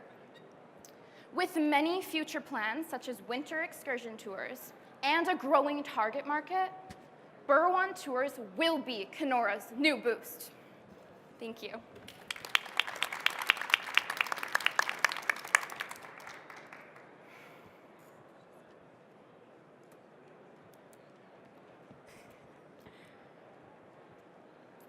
Thanks for your presentation.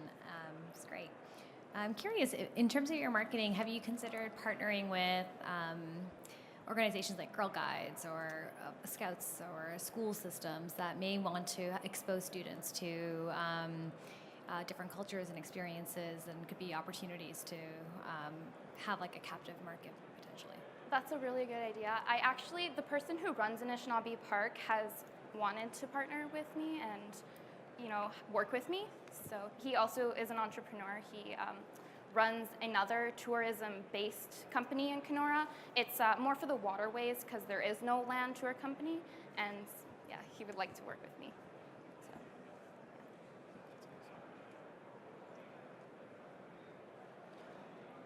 How have you validated that people would be ready to pay for your tour? Have you ever done any, or is this more of an idea? Well, in the summers, our population is 15,000 overall. In the summers, we go from anywhere to 30,000 to 50,000 people of a population increase. It's definitely something I know I can take advantage of. What would be the cost of a tour on average? Well, I have a couple different ideas for a half-day package. Depending on how many people can attend the tour, it'd be anywhere from around 150 for 4 hours to about 225. And for full-day tours, like 7 to 8 hours, it can be in the 300 plus. It sounds like you're in a cottage country, so I definitely look into partnering with maybe a local real estate company for people that would be interested in looking at the community for maybe future purchases. Definitely, yeah. Thank you. Perfect. Thank you, Leah. Thank you so much. Next up, we have Car Can by Pratham Parashar from Maple High School.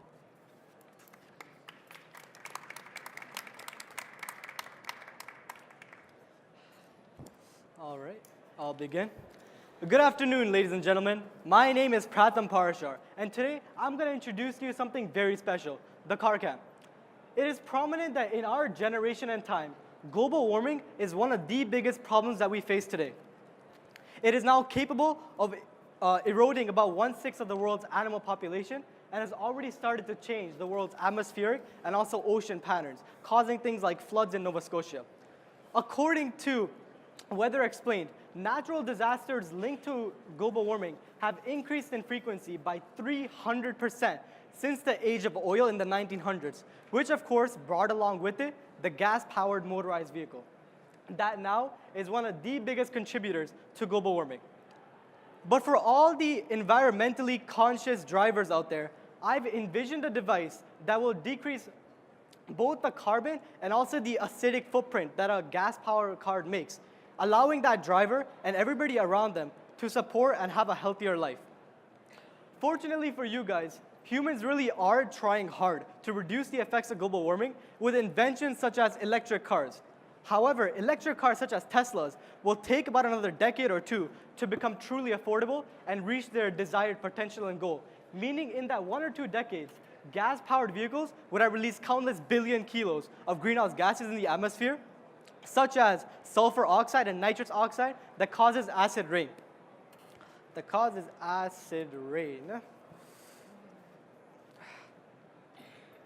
And thus I introduce to you the car can. I have created the car can to battle our immediate war with global warming with the help of metal organic frameworks. Metal organic frameworks is a revolutionary new technology that's something like a sponge in that it's able to pick up particles that we want it to and also release those particles at our will. So that in a car's engine, when it releases a gas, it will go through a car can and all the greenhouse particles will be absorbed by the moths so that the gas that exits from the exhaust will be far cleaner and far more environmentally friendly than it already was. On top of that, I strongly believe that with little to no change, the same car can technology can be evolved and adapted into industrial applications, where we'll also reduce greenhouse gases there as well. But for now, car cans will be sold in hardware stores and also car care stores to increase customer accessibility. Also, because car cans greatly reduce the greenhouse emissions of a vehicle, it is very likely that future automakers will want to use car cans and pre-install them in all their new cars because they have to fit such tight emissions regulations. For about $300 per model, it is possible for us to tap into about 1/3 of the market that is currently present. I believe with car can, we can collectively suppress global warming and hustle for a bright and clean future. Simply, I stand here today to let you know that we have to fight and we should not expect our future to go in the way we want it to. Perfect. Thank you.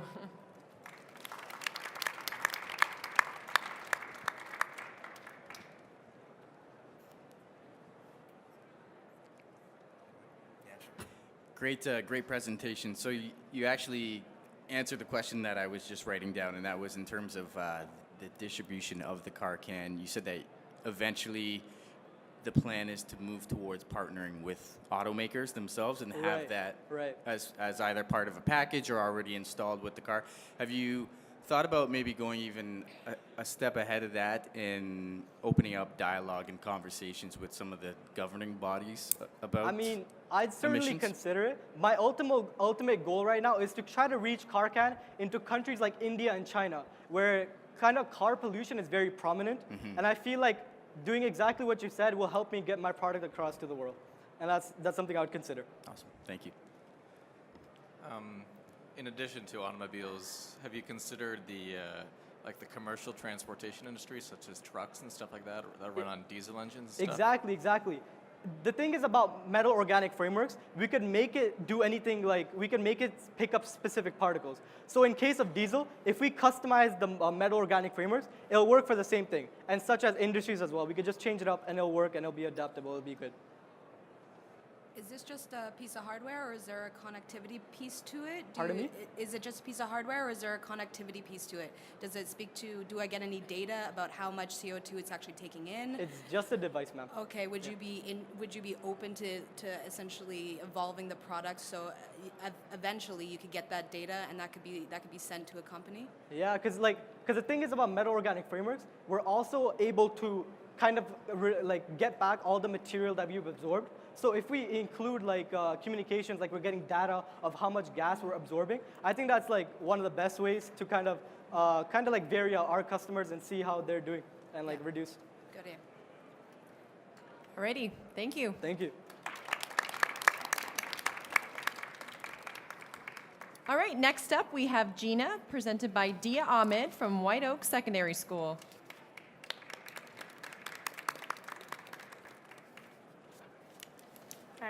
Hello, my name is Dia Ahmed, and I am the founder of Gina.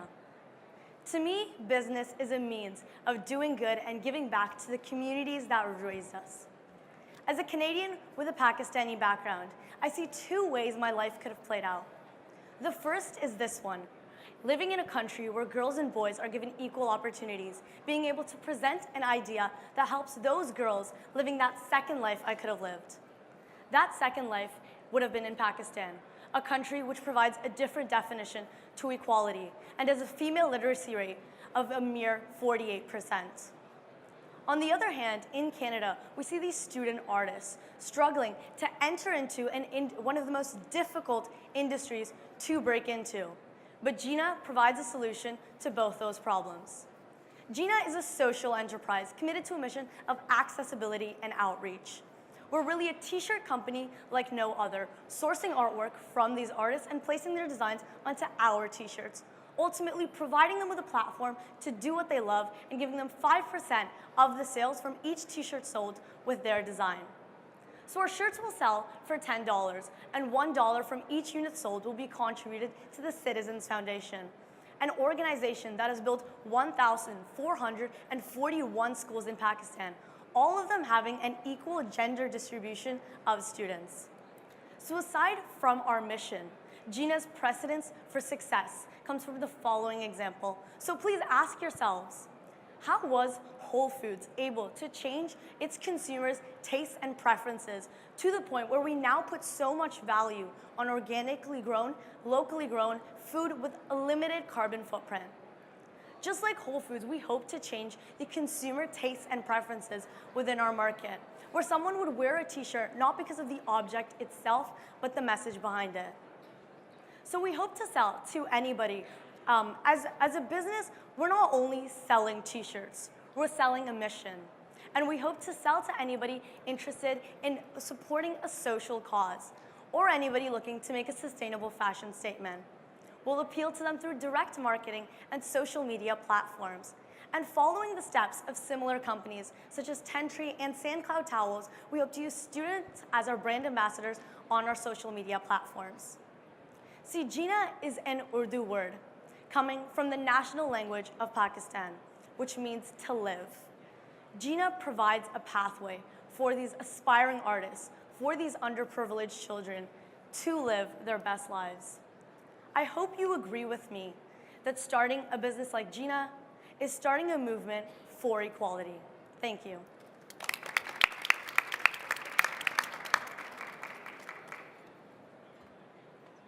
So you mentioned, very good presentation, by the way. So you mentioned about how Tentree is kind of in the same space as what you did. And Tentrees are selling their t-shirts for like $50, $60. Right, yeah. Why $10? Why only $10 when people are ready to pay so much money to have an impact like this? Right. So Tentree, as I've said, they're a really established brand. They're a really threatening competitor to us right now. So what we hope is obviously first going towards the mission aspect. So hopefully, because of the fact that we're less popular, we're not only able to undercut them on the mission part, but also on the price part. And obviously, once we establish our brand name, I think we'll have more flexibility with the price. So I've been in the t-shirt industry before, and I would definitely suggest that you go a bit higher because you're gonna have a lot of marketing costs associated with promoting your business. So you need to have it's probably gonna cost you like $7 to get to acquire one customer, and that's a very good number if you can reach that. So if you sell your T-shirt 20, then you give back 20, like $2. It costs you $7 to acquire. At least you've got a little bit of profit that you can give back to the community. Right, definitely, yeah. That was a step that I was a bit scared to take, to go towards like the higher price range. But I mean, definitely the points that you make are valid. Like, if we're able to go for a higher price, we definitely do that, because that's not only more profit for us, it's us helping those little girls in Pakistan even more, and all these artists that are really struggling in our community. How are the t-shirts themselves sourced? How are So they the made? t-shirt, so the t-shirts like unprinted are going to be sourced from Pakistan and Bangladesh, these wholesale distributors, and then they're going to be printed in Canada. Just because we'll be getting the designs from Canada, it doesn't make sense to ship them back there to print it. So blank t-shirts from Pakistan or Bangladesh, and then printed here. And but within those markets, they're sourced and made ethically? Sorry? Within those All right, markets? sorry, that ends the question and answer period. Thank you, Dia. All right, our last and final finalist, Mighty Molecules, presented by Mackenzie Huckvale from Bell High School. I hope you're all still awake. In a 2017 study, a group of boys and girls aged 6 and 7 were told a story about a really, really smart person. After hearing this story, they were asked to guess the gender of the person in the story. Now, boys guessed that this person was a boy, and girls guessed that this person was a boy too. This phenomenon of gender stereotyping happens at an early age and has a profound impact on the interests and careers of girls later in life. The global percentage of women in science, technology, engineering, and mathematics careers, also known as STEM careers, is only 28%. Most experts agree that one way we can close this gap is to give young girls hands-on experience with STEM topics at an early age, and to use active female role models to do it. This is where Mighty Molecules sees an opportunity to make a difference and a business in a fun and simple way, by making a party out of it. Hello, judges. My name is Mackenzie Huckvale, and I'm the founder of Mighty Molecules Entertainment Company. Our goal is to take the burden of planning party entertainment off of families, while at the same time introduce young children to the world of STEM in a fun and interactive way. How it works is that parents hire us to come into their homes and entertain party guests with 1 hour of fun experiments, hands-on activities, and interactive education. Parties can be customized to fit a child's age or desired theme, and all partygoers will go home with a fun, homemade science craft. Now, birthday parties can cost families up to $400. So we see a gap in the market for services that are affordable, convenient, educational, and of course, number one is fun. We're targeting middle-class families with disposable income who value STEM education for their young children, specifically their young girls. This market in the Ottawa region is only growing as more highly educated families move into our expanding suburbs. We are committed to using a wide range of marketing techniques to reach our customers. This includes online advertising, word-of-mouth referrals, and in-person demonstrations of our experiments at community events. Parties can be easily booked through our website or on-site at the demonstrations. We see Mighty Molecules as an agent for social change that could franchise its message across the country. We want girls to see other girls in STEM roles and have a positive experience with science education outside of the classroom. Early intervention is key when it comes to dispelling the gender stereotypes that prevent girls from seeing themselves as the really, really smart person, doctor, scientist, engineer, or programmer that they have the potential to be. So please join me and invest in Mighty Molecules, a business that is not only viable in today's market, but also hopes to influence a generation of young girls for a future in STEM. Thank you.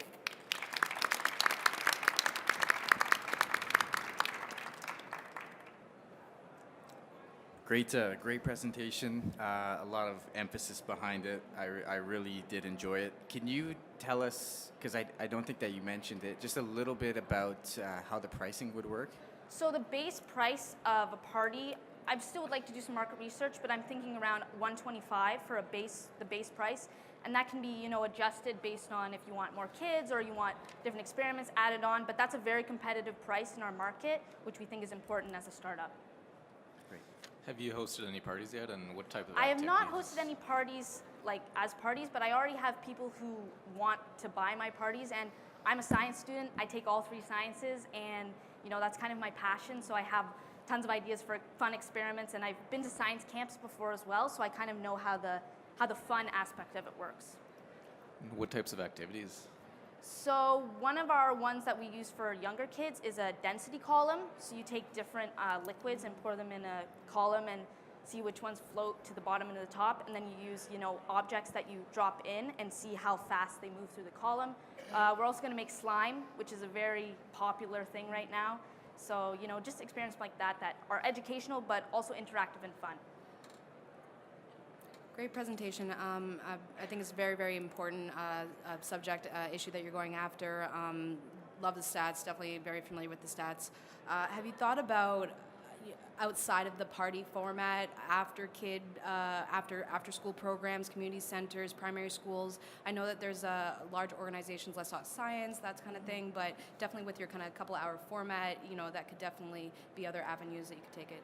Yes, that's definitely something that is down the road we would like to look into, but there's a lot of competition in that market, as is. So we think focusing on birthday parties first can establish us as a brand for future expansion like that. Great. Perfect. Thank you, Mackenzie.